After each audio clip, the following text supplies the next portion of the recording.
So under the prompts, there's the one labeled 2003, and it says novels and plays are often depicted by characters caught between colliding cultures, national, regional, ethnic, religious, institutional.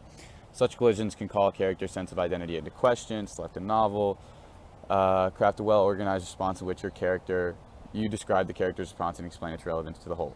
Okay, so when I read that prompt, I immediately thought of the Joy Luck Club, and I was like, all right, I need to look at it from this perspective because that's what the whole story is about. And when I was thinking about it, I realized this is a lot similar to the essay that I wrote for the Joy Luck Club. So I wanted to read a passage from it because it just resonated, it summarized all my thoughts, and I figured there's no better way to say it than this. There will always be struggles between children and their parents' authority. We were the last, and this is in quotes, we were the last to give up stupid old-fashioned customs. In other cities, already, a man could choose his own wife.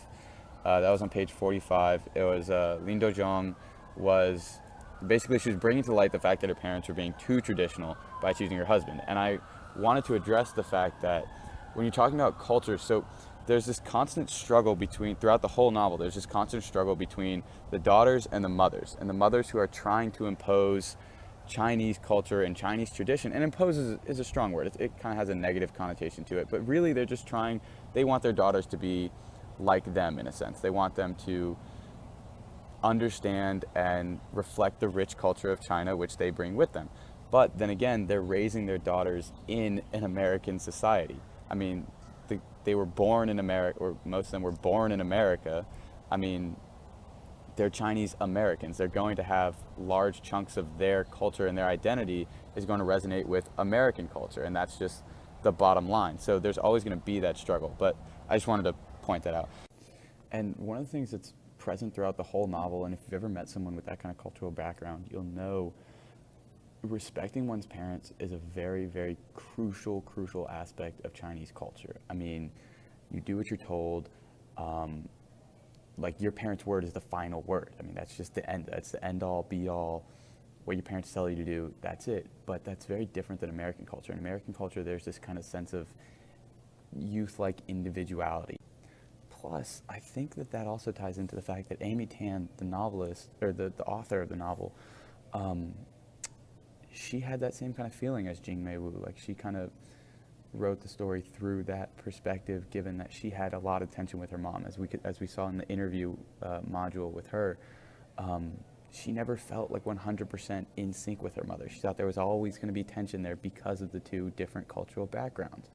And I think that kind of ties into the fact that Jing Mei Wu wants to reach out to her siblings because she felt like there was such a disconnect between her parents because she was raised in America with that kind of American ideology, and so she wanted to connect back to her roots because she could sense that kind of tension between her mom, because her mom had Chinese culture in her and her mom wanted to impose that culture.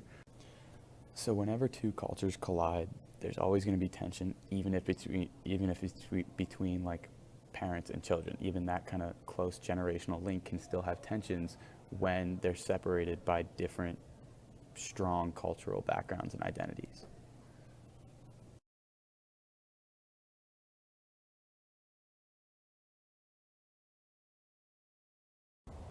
All right, so how have I grown as a learner throughout this semester?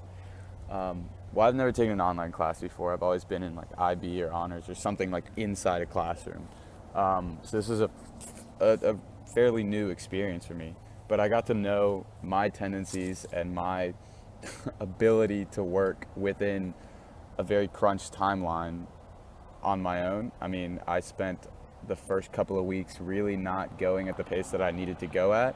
And then I kind of sat down with my mom. I looked at the whole schedule and I said, I need to be doing a lot more work than I'm doing right now if I want to finish by the time that I want to. So I learned a lot about myself and how I manage my own time, and kind of figured out that I'm a huge procrastinator. I really don't, I'm not very self-motivated in terms of getting things done on time. Getting them done with quality and eventually getting them done, I can do that. But on time, especially with a crunch timeline like that, that was difficult for me to handle. But I feel like I've grown from that, and I've learned how and knowing how I adapt, how I respond to that type of situation has allowed me to adapt and figure out what I can do differently and how I can change myself and how I can become a better learner when I'm not in a typical classroom setting, when I'm doing something online or I'm doing something that's not just standard.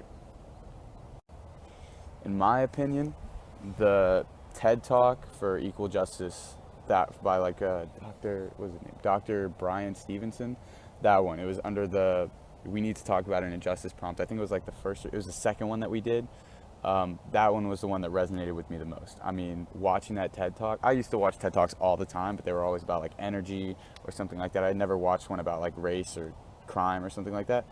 But oh my God, it blew my mind. I would not even fathomed that something like that was possible. That a 13-year-old boy could be tried for like, as an adult for a crime like that. That just, it made me uncomfortable and upset just because of watching a video. Like that's never happened to me before.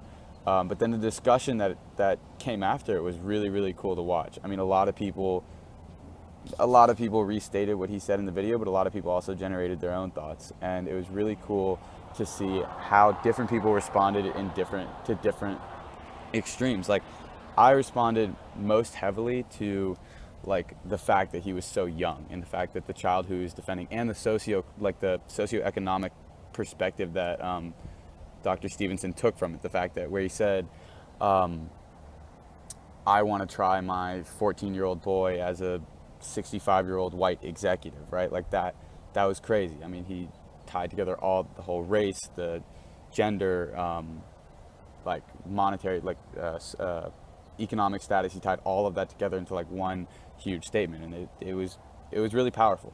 But then a lot of people also took the stance from the whole Holocaust comment that he said in Germany, they could never even imagine doing something like the death penalty. Whereas in America, yeah, the death penalty is it's a controversial subject, but we do accept it. We do it a lot across the country relative to other nations across the world. So that was really interesting to see how that was one of the big things that resonated with a lot of other people, especially given the fact that I'm Jewish. And that was not one of the things that really hit me as much as the other stuff, but it hit a lot of other people. And that was just interesting to see what resonated with people the most. How will I use what I've learned in this course outside the four walls of the classroom? Let's see, from a typical, just like what I learned about myself perspective, I will use the fact that I know now that I'm very bad at time management unless there's somebody with a schedule yelling in my face, my mom, saying you need to get this X, Y, and Z done by this date, and then this date, and then this date, and having specific guidelines for what to do, when to do it. I'm not good at enforcing that on myself, so I learned that I need other people to enforce it on me. But that's kind of like a life skill that I gained from the class. But in terms of just like new perspectives, reading all the novels and engaging in all the discussions, it taught me like everyone has a different perspective and everyone has their own background that they're coming from, and the initial thoughts that I might have, they're not always what everyone else is thinking. And it's hard to understand that because you think you have a thought and you're like, oh my God, this is the most important thing. How can anyone else think differently than this?